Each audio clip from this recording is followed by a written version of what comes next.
I have flown to Los Angeles. I have taken Amtrak. I have driven. I have endured the Greyhound bus. Today, I'm attempting to get from San Francisco to LA on Flixbus because all those other options have issues like crazy flight costs, unbearably slow train speeds, or just Greyhound. Plus, I heard that Flixbus is actually kinda nice, and never in my life have I taken it. Other people have told me it's the absolute worst option, so I guess we'll see. Either way, I have to be in a very specific place outside of LA tonight, and if I don't make it, this whole thing is a total waste. But that's a problem for later, because naturally, I have some goals for this trip. My first goal, of course, is to make it to my bus on time, and at least so far that's not going well. This is the Salesforce Transit Center. It was built as a station for high-speed trains from here to LA, but those trains don't exist. In the meantime, it would make sense if Flixbus started from here, but it doesn't. Apparently there's a bus that will take me pretty close to the Flixbus, but it too does not pick up here. So let's go find it. This day began like so many before it, on a bus that's running late, in Bay Bridge traffic, hoping I don't have to retry this whole thing tomorrow. So thank goodness for express bus lanes. Apparently, it will get me right here in just a minute or two. Morning.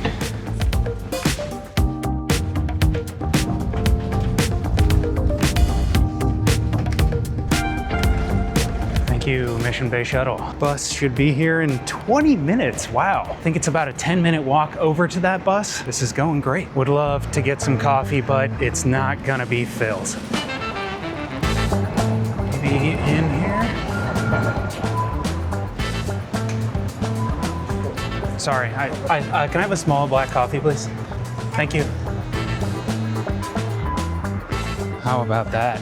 Next time, Enzo. Kind of had a feeling Caltrain would deliver. Now we just need to find the bus stop. The bus stop is listed as 5th and Townsend. I'm on Townsend, and that's 5th, so I guess we made it. Oh, wow. Could not have timed that any more perfectly. No idea what fast deer is, but we made it just in the nick of time. It's cheaper than the plane. For sure. Yeah. Much cheaper. LA. All the way back. Yeah. The first thing I noticed about Flixbus is that the seat assignments mean absolutely nothing. Thank you. I paid extra to sit in the front and not have a neighbor, and as far as I can tell, there was no reason to do that. The next thing I noticed was the bus driver screaming, then shouting. I just spilled my oatmeal all over. Now I have a big mess. And we haven't even started moving. I can already tell this is going to be worse than Greyhound, but morale remains high. Immediately after leaving, the driver screamed, "This guy's crazy if he thinks I'm gonna open the door." That guy then began punching the bus. It continued for half a block, and finally, we're on our way.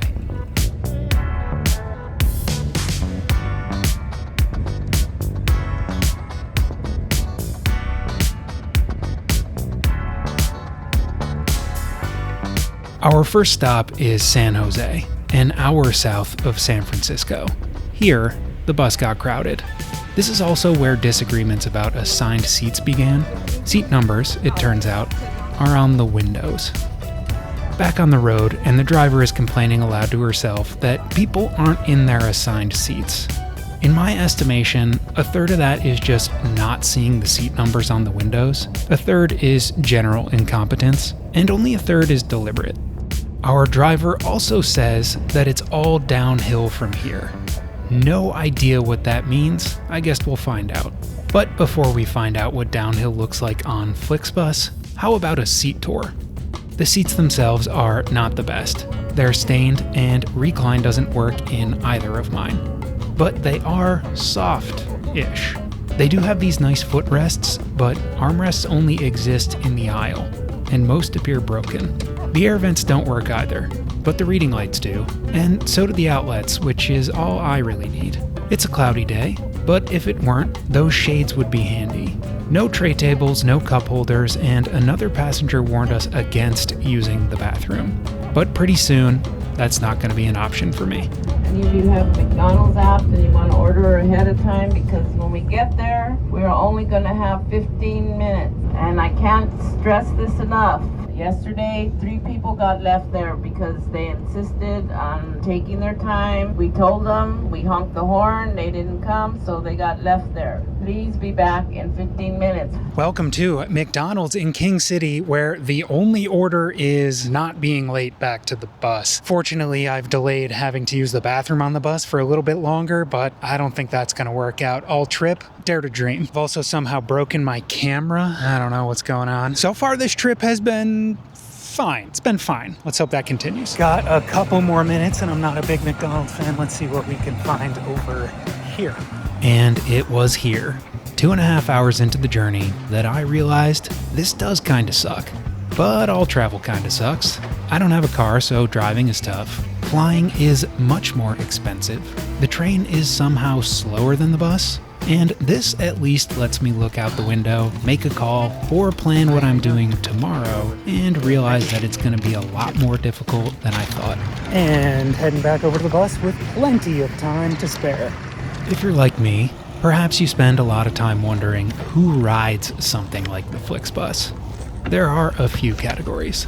The biggest by far is people who can't afford anything else. People who rely on these services, even if the public perception of these buses isn't very good.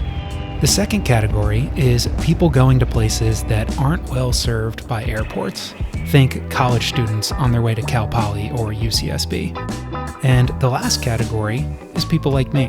People who think it's a good idea to turn everyday activities into an adventure, even if that's just going from one place to another. And I wasn't the only one on this bus.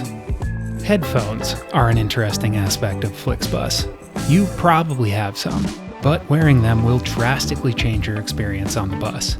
They insulate you from the sounds of people who don't use headphones, which sometimes is exactly what you need.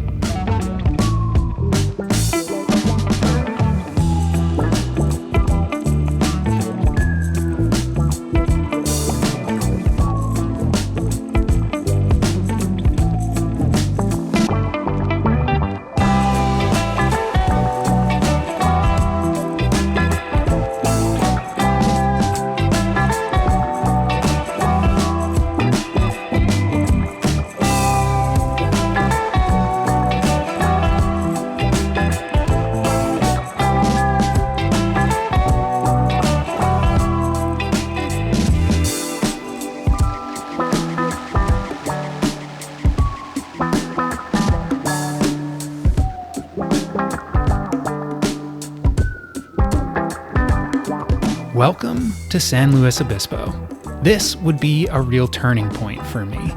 The college student sitting behind me got off, and the passenger with the loudest phone took the opportunity to spread out. Not surprisingly, this person smelled strongly of Cheez-Its and cigarettes, but that's okay. We'll be to Los Angeles in just over 4 hours. And then there it was, the Pacific Ocean. Riding along the coast of California is one thing that just never gets old. For now though, this is just a tease, a brief glimpse of the water. Fortunately, there will be plenty more later. Until then, we're cruising through the central coast of California.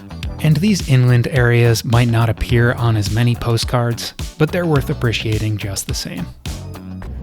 At some point, our driver abruptly pulled over at a rest stop, left the bus, and closed the door. No announcement, no warning, nothing. The chatter on the bus was confused. And then 2 minutes later, our journey resumed. 2 minutes after that, our first sign of coastal mountains, which of course means coastal views.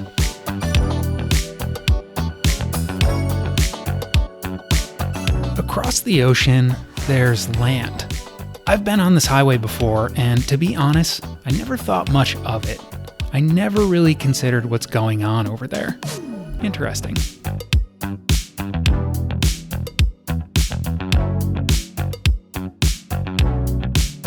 Next to Santa Barbara, anybody getting off here, please gather all your belongings. If you have any trash, there's a trash in front, one in the back. Thank you. Welcome to Santa Barbara, what has to be one of the most beautiful places I've ever been. That said, this bus route might not highlight the best of it. Our next stop is Los Angeles. Well, you and I have a bit further to go. At the moment, we have a different problem to face. We'll get to that in just a moment because I want to talk about how a trip like this one is even possible. And that's thanks to today's sponsor, Monarch Money. Monarch is a private, ad-free personal finance platform that brings all of your accounts into one clean dashboard. And that is what's so great about it. The software syncs automatically with over 13,000 institutions. So I know at a glance what's going on with my finances. Can I afford a private jet flight from San Francisco to Los Angeles? Or do I need to keep taking Flixbus for a while? If there's an issue with my income or spending, I can find it right away. Monarch gives me total visibility into my finances without the stress that usually comes with thinking about money. The interface is clean and modern, but allows me to dive deep if I need to. They have AI-powered insights that find problems and positives that I wouldn't even know to look for. Plus, the app syncs perfectly with what's on my computer, so I always know what's going on with my finances, whether I'm at home or riding Flixbus to some secret location that I haven't really told you about yet. So thanks to Monarch for partnering with me. Start your free trial and get 50% off your first year of total money clarity using my link or code ADAM50. And now, let's get back to the road. Well, I failed my goal of not using the bathroom. Doesn't seem that bad. I think that's supposed to be hand sanitizer. In the end, the bathroom was that bad. It's essentially a porta potty. No sink or even hand sanitizer. I'd recommend avoiding the bathroom next time you are on Flixbus. After leaving the bathroom and the ocean behind, the reality of this journey set in. I'm boarding a train in LA, but not for hours after my bus arrives. And it only gets me to the starting line of a much more difficult journey. I'm almost embarrassed to tell you where that is, but at least we have something else to look forward to in Los Angeles. If we survive the traffic, that is. So everybody get your belongings together. Again, we have a trash can in front, one in the back. Please do not leave your area dirty. Thank you. Well, welcome to Los Angeles Union Station. Our final destination is Ventura. When you look at it on a map, that's going to seem ridiculous, but there's a reason I'm in LA. I am starving and we need to fix that. This is actually my train right behind us, but doesn't leave for another 3 hours. The reason for the detour, we are going to Philippe, the original. Felipe, not really sure. Also need to find a hat, left mine behind. I've been to Union Station many times, but never with enough time to eat at this place. I am psyched. Hi, honey.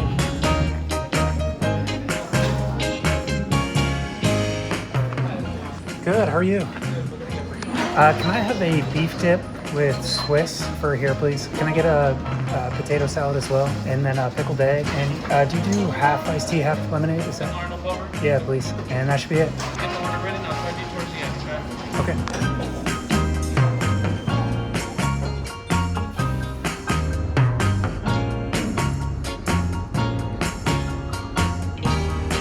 After the first bite, I can confidently say, that's a solid sandwich. But after adding a bit of spicy mustard, now I'm ready to line up for a second sandwich. This place is an institution. They invented the French dipped sandwich over 100 years ago. The prices are reasonable. The service is perfect. It's really not hard to see why they're still serving sandwiches today. And Philippe's is right by Union Station, so it's not shocking that it's vaguely train themed. There's even a display all about California high-speed rail. Thank you. They did have hats in there, but I think we can do better.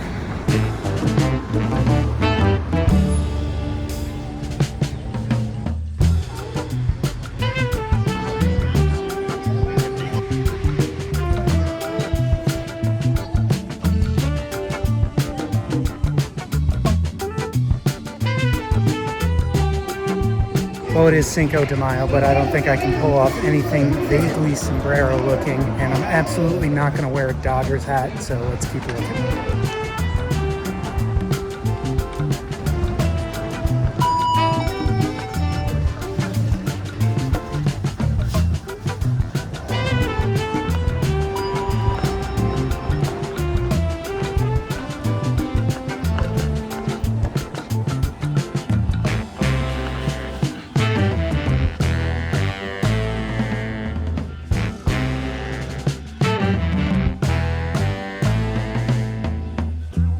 I think I'll take this one. No, I don't know where.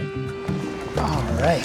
Found some pictures of that store on Google Maps, and I knew it was going to be cool, but I didn't imagine that it was going to be that cool. That place was great. Anyway, time check. It is 5:35. Train gets here. Train leaves at 7:15, which means we've still got some time before my train gets here, and I just found something on Atlas Obscura that seems worth checking out.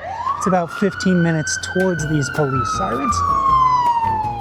This is not what I was talking about, but it's pretty cool. Well, I think that's it over there. This is one of the more bizarre things I've ever seen. The Triforium, 6 stories tall and 60 tons. This was supposed to be the world's first polyphenoptic tower. It was going to use a radical plan to track the footsteps and conversations of everyone around it, then convert these motions into a pattern of light displayed on this thing. This was also supposed to be the world's first ever astronomical beacon with giant, powerful laser beams pointed towards the sky. I guess that never panned out. Still got a bit of time, but I am taking the last train of the day, so cannot miss it. Time to head back over to the train station. The super bloom is still going on around California, and it is lovely to see, even on the side of the highway. Now, I love Amtrak pretty much as anyone, so I'm thrilled that the next part of this journey is on Amtrak and not Flixbus. Let's go get on the train. Turns out I have so much time that I got a chance to have a seat in the waiting area. These seats are incredibly upright, but better than anything in New York's Penn Station.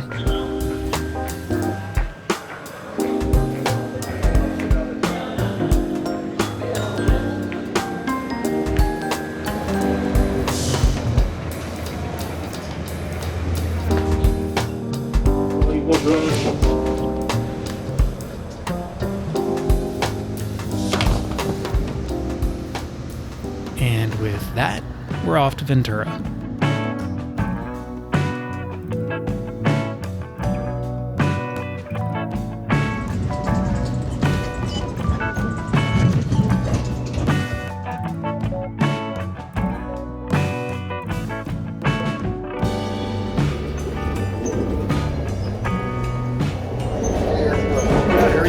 For an extra $10, a business class ticket gets you unlimited free snacks, drinks, wine, and beer.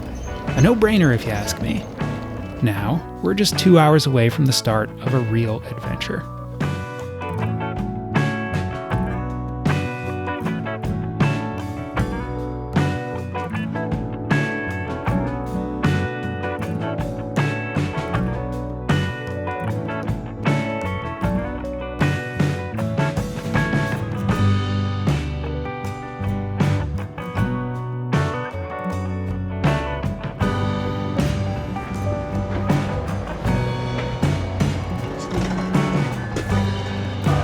Thanks, appreciate it. Welcome to Ventura. You'll never guess where I'm really going. Or maybe you will. If you want to find out for sure, then hit subscribe and tune in next time. In the meantime, you can watch this video. Might end up being similar. Thanks for watching. I'll see you next time.